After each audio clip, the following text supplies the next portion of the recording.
የዘወትር አክብሮታዊ ሰላምታችን በያላችሁበት ድረስ ወደ ሸገር ታይምስ ቤተሰቦች እንደምን አላችሁ? የዕለቱ የመረጃ ጥንቅራችን ነው ተጀመረ። አበይት ነጥቦችን እንደተለመደው አስቀድመን እናስታውቃችሁ። በአቶ ጌታቸው ረዳ የሚመራው የዲሞክራሲያዊ ስምረት ትግራይ ፓርቲ ስምረት ለቀጣዩ ምርጫ ዝግጁ ነው ሲል በትናንትናው ዕለት ይፋ ባደረገው መግለጫ አስታውቋል። ከዚህ ጋር በተያያዘ በዚህ ስብሰባ ተገኝተው የነበሩት የፓርቲው ሊቀመንበር አቶ ጌታቸው ረዳ እኛ የማንም ተላላኪዎች አይደለንም ሲሉ ይፋ ያደረጉትን ንግግር በጥንቅራችን እንመለከታለን። ከሰሞኑ የመንግስት ከፍተኛ አመራሮች እንደዚሁም የመከላከያ ሰራዊት ጀነራል መኮንኖች በአማራ ክልል በተለይም በጎጃም የተለያዩ ቀጠናዎች ስብሰባዎችን አካሂደዋል። በእነዚህ ስብሰባዎች እጅግ አነጋጋሪ ሆኑ የህዝብ አስተያየቶች እንደዚሁም የጀነራሎችና የፖለቲከኞች ንግግር ተሰምተዋል። ከነዚህ መካከል የምስራቅ እዝ አዛዡ ጀነራል መሐመድ ተሰማ የኤርትራ መንግስት የፋኖን ትግል ጠልፏል፣ ፋኖ ከህወሓትና ከኤርትራ ጋር መስራቱን በሚገባ እየተከታተለው እንገኛለን ሲሉ ይፋ ያደረጉትን ንግግር በወፍ በረር የምናስቀኛቸው ይሆናል። ለኢትዮጵያና ለኤርትራ መንግስት እየቀረቡ የሚገኙ ጥያቄዎች አሁንም በርትተው ቀጥለዋል። ኢትዮጵያና ኤርትራ ስምምነቱን እንዲያከብሩ ወደ ተጨማሪ ግጭት ከመግባት እንዲቆጠቡ የሚቀርቡ ጥያቄዎች ቀጥለዋል። ከአፍሪካ ህብረት የቀረበውን አዲስ መግለጫ የምናገራቸው ይሆናል። የሚያንማር መንግስትና የሀገሪቱ ጦር ዜጎቻቸውን ተቀበሉ ሲል ለኢትዮጵያ መንግስትና ለሌሎች ሀገራት ጥሪ አቅርበዋል። በሚያንማር የሚገኙና በስቃይ ውስጥ አሉ የተባሉ ኢትዮጵያ ዜጎች ጉዳይ በሚያንማር ጦር እንዴት ይገለጻል? እንመለስበታለን። ሌሎች ወቅታዊ ጉዳዮች የጥንቅራችን ትኩረት ናቸው። እንደተለመደው እያደመጣችሁን አብራችሁን ቆዩ። የቻናላችን የዘወትር አክብሮታዊ ግብዣ ነው።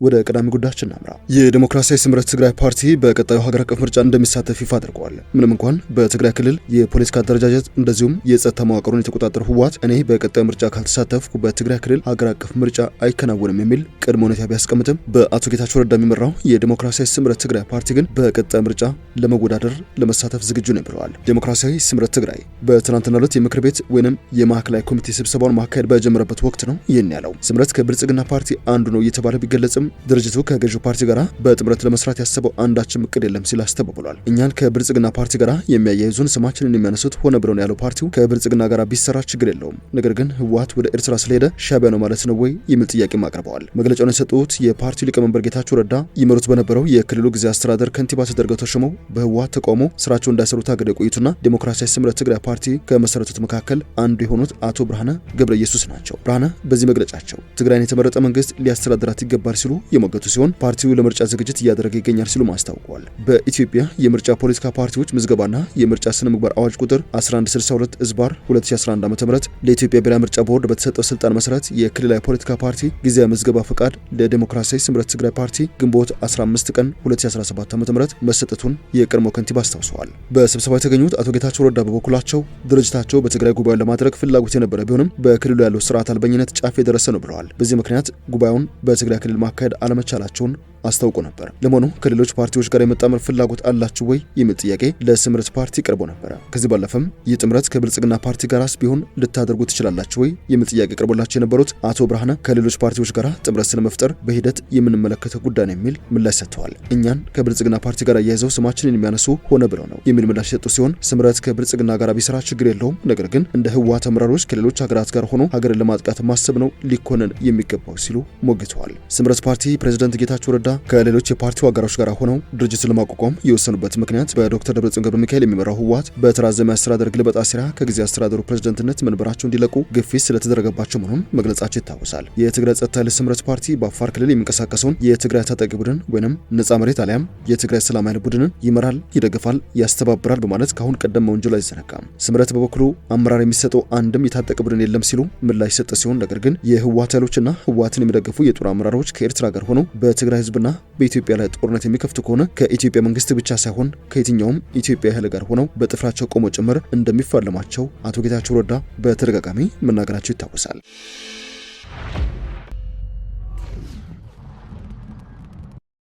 ጥንቅራችን እንደቀጠለ ይገኛል። ጀነራሉ ኤርትራ የፋኖን ትግል ጠልፈዋለች፣ ፋኖ ከህወሓትና ከኤርትራ ጋር በጥምረት እንደሚሰራ አረጋግጠናል፣ ደርሰንበታል ሲሉ ከሰዋል። ከሰሞኑ በጎጃም የተለያዩ ዞኖች ወይንም ቀጠናዎች ህዝባዊ ውይይቶች ተደርገዋል።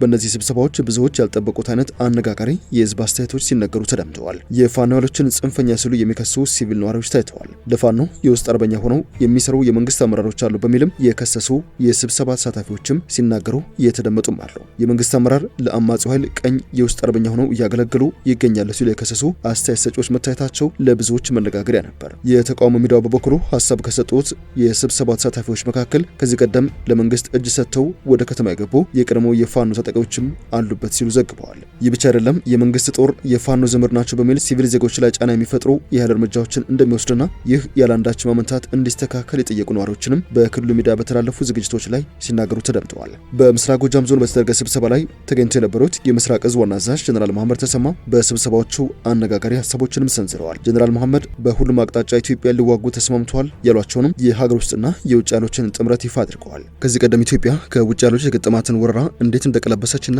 የኢትዮጵያ ታሪካዊ ጠላቶች ከኢትዮጵያ ምን እንደሚፈልጉ በሰፊው ሲያብራሩ የተደመጡት ጀነራል መሐመድ ተሰማ በፋሺስት ወረራ ጊዜ በውስጥ ያለ የኢትዮጵያ ፖለቲካ ኃይሎች የገጠማቸውን የውጭ ኃይል በጋራ ሆኖ መክተዋል። የአሁኖቹ ተቋሞች ግን ባንዳ ሆነዋል፣ ሰፊ ድጋፍም አግኝተዋል ሲሉ ታጣቂዎቹ ያላቸው ድጋፍ ጥቂት የማይባል እንደሆነ በንግግራቸው ጠቅሰዋል። የፋኖ ታጣቂዎችን ጸረ አማራና ጸረ ኢትዮጵያ ናቸው ሲሉ የሚቀጥሉት ጀነራሉ የሀገርን ሉዓላዊነት ለባዕዳን አሳልፈው የሚሰጡ ናቸው በማለትም ከበድ ያለ ውንጀላ አቅርበውባቸዋል። ጀነራሉ እንዲህ ሲሉም ይቀጥላሉ። እነዚህ ታጣቂዎች ከግብጽ ከኤርትራና ከህወሓት ጋር ተወያይተው የጋራ ሰነድ አዘጋጅተዋል። በሰነዱም ኢትዮጵያን በሁሉም አቅጣጫ እንውጋት እያሉ ነው። መሬት ላይ ያለው እውነታ ግን እነዚህ ኃይሎች በዋሉበት እንኳን እያደሩ የማይገኙበት ሁኔታ ላይ መድረሳቸውን ሲሉ አስረድተዋል። ጀነራል መሐመድ ተሰማ ሲቀጥሉ ከዛሬ 2 ዓመት በፊት ግን ዞኖችን፣ ወረዳዎችን መቆጣጠር ችሎ ነበር በማለትም ፋኖ ከግብጽና ከኤርትራ ጋር የጋራ መግባባት መድረሱን ሲናገሩ የተደመጡበት የምስራቅ ጎጃም ዞን ስብሰባ በብዙዎች ዘንድ መነጋገሪያ ሆኗል።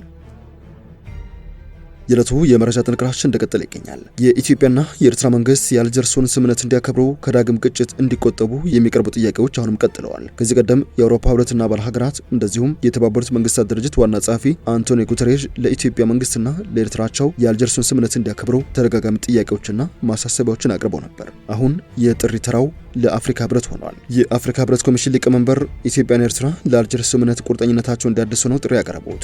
የአልጀርስ ስምምነት 25ኛ ዓመትን በማስመልከት ኢትዮጵያና ኤርትራ ለአልጀርሱ ስምምነት ያላቸውን ቁርጠኝነት እንዲያድሱ የአፍሪካ ህብረት ኮሚሽን ሊቀመንበር መሐመድ አሊ ዩሱፍ ጥሪ አቅርበዋል። የኢትዮጵያና ኤርትራን የ1998 እስከ 2000 የቀጠለ ጦርነትን ያስቆመው የአልጀርስ ስምምነት ከተፈረመ 25ኛ ዓመቱን በያዘበት ወቅት የአፍሪካ ህብረት ኮሚሽን ሊቀመንበሩ ስምምነቱ የሁለቱም እህትማማች ሀገራት ህዝቦች ለትብብርና ለጋራ ብልጽግና ያላቸውን ዘላቂ ምኞት እንደሚወክል ተናግረዋል። መሐሙድ አሊ ዩሱፍ አዲስ አበባና አስመራን የስምምነቱን መንፈስ እንደገና እንዲያድሱ እንደዚሁም ዘላቂ የጋራ ሰላም ለማስፈን ንግግርና መልካም ጉርብትናን ጥሩ መንገድ አድርገው እንዲቀበሉ አሳስበዋል። በማከልም በአፍሪካ ቀንድና በቀይ ባህር ቀጠና ያለው ቀጠናዊ መረጋጋትና የህዝቦች ደህንነት የተመሰረተው መተማመንና ትብብርን ለማጠናከር እንደዚሁም የጋራ ደህንነትን የሚያናጉ ግጭቶችን ለመከላከል በሚደረገው ዘላቂ ጥረት ላይ ነው ሲሉ ማክለዋል። ሊቀመንበሩ መሐሙድ አሊ ዩሱፍ የአፍሪካ ህብረት ኮሚሽን ሁለቱንም ሀገራትና ቀጠናውን ለመደገፍ ዝግጁ መሆኑን በመግለጽ ለሰላም፣ ለልማት፣ ድንበር ተሻጋሪ ትብብርና በአጋርነት ላይ የተመሰረተ ለጋራ መጻኢ ዕድል ያለውን ቁርጠኝነት አረጋግጠዋል። ከዚሁ ጋር በተያያዘ የኤርትራ መንግስት ፍርድ ቤት ሳይቀርቡ ለዓመታት በስር ላይ የቆዩ 98 ያክል የተለያዩ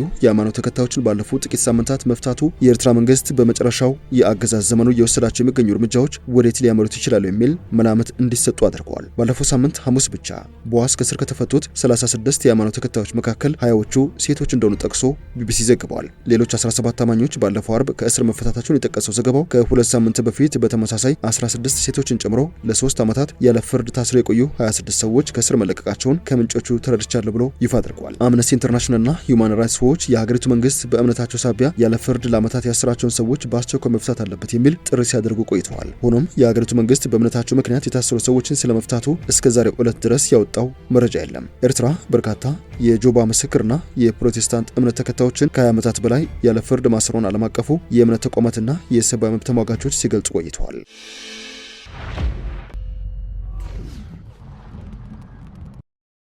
የሚያንማር መንግስት ኢትዮጵያን ጨምሮ በርካታ ሀገራት ዜጎቻቸውን እንዲቀበሉት አስቸኳይ ጥያቄ አቅርበዋል። የሚያንማር ጦር ኢትዮጵያን ጨምሮ ለተለያዩ ሀገራት ዜጎቻቸውን ተቀበሉ ሲል ነው አጭር ማሳሰቢያ ያዘል ጥሪ ያቀረበው። ሚያንማርን እያስተዳደረ የሚገኘው ወታደራዊ መንግስት በማጭበርበሪያ ካምፖች የያዛቸውን የውጭ ሀገራት ዜጎች ሀገራቱ እንዲቀበሉት በትናንትናው ዕለት ይፋ ያደረገው መግለጫ ያሳያል። በቅርቡ በታይላንድ ድንበር አካባቢ በተደረገው ዘመቻዎች በርከት ያሉ የውጭ ሀገራት ዜጎች መያዛቸው ሲታወስ እነዚህን የያዛቸውን ለመቆጣጠርና ለማስተዳደር ስለተቸገረ የዜጎቹ ሀገራት በተቻለ ፍጥነት ቶሎ እንዲቀበሉት ሚያንማር በወታደራዊ መንግስቷ በኩል ጥሪ አቅርባለች።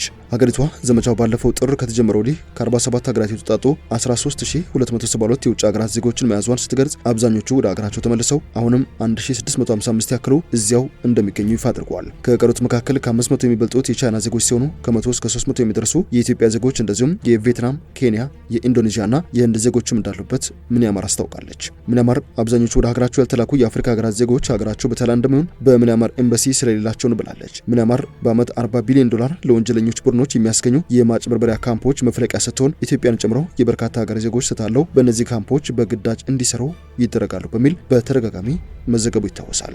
ወደ ሸገር ታይምስ ቤተሰቦች የዕለቱ የመረጃ ጥንቅራችን አበቃ። ስላደመጣችሁን አመሰግነን። በያላችሁበት ሰናይ ጊዜ። የዕለቱ የመረጃ ቅኝቶቻችን፣ ዕለታዊ ዜናዎቻችን በሰዓታቸው ይመለሳሉ። አብሮነታችሁ አይለይ ብለናል።